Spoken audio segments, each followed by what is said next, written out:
పరిశ్రమలో ఒకప్పుడు ఈ హీరోలది ఒక ప్రభంజనం. వీళ్ళ సినిమాలు వస్తున్నాయంటే అభిమానులకు పండుగే. ఒకరికొకరు పోటాపోటీగా సినిమాలు తీసి అభిమానులకు వినోదం పంచేవారు. ఇక ఇప్పుడు టాలీవుడ్ పరిశ్రమ అంతా కుర్ర హీరోలతో కలకలలాడుతోంది. ఇక ఈ వయసు పైబడిన హీరోలు మాత్రం ఏమాత్రం క్రేజ్ తగ్గలేదు.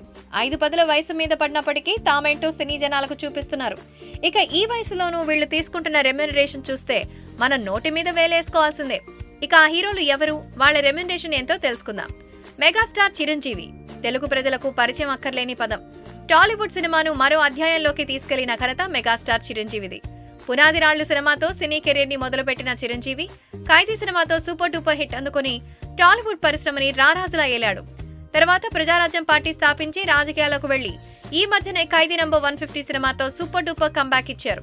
ఈ సినిమాతో చిరు అంటే టాలీవుడ్ లో ఏ మాత్రం క్రేజ్ తగ్గలేదని నిరూపించుకున్నారు. ఇక ప్రస్తుతం చిరంజీవి సైరా నరసింహారెడ్డి సినిమాతో టాలీవుడ్ ప్రేక్షకుల ముందుకు రానున్నాడు. చిరంజీవి ఒక్క సినిమాకి గాను 25 కోట్ల రూపాయల పారితోషికం అందుకుంటున్నారు. బాలకృష్ణ నందమూరి బాలకృష్ణ 5-10 వయసులోనూ విజయాలతో దూసుకెళ్తున్నాడు.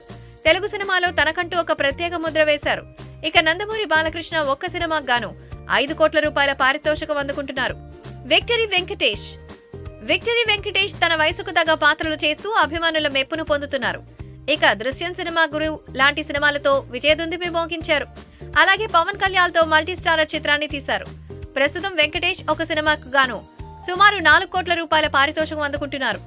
నాగార్జున టాలీవుడ్ మన్మధుడు అక్కినేని నాగార్జున 2 కుమారులు సినిమా ఇండస్ట్రీలో అడుగుపెట్టి విజయాలు సాధిస్తున్నా వారికి పోటీగా తాను కూడా సినిమాల్లో విజయాలు సాధిస్తున్నారు. తాజాగా నానితో దేవదాసు సినిమాతో మంచి విజయాన్ని అందుకున్నారు.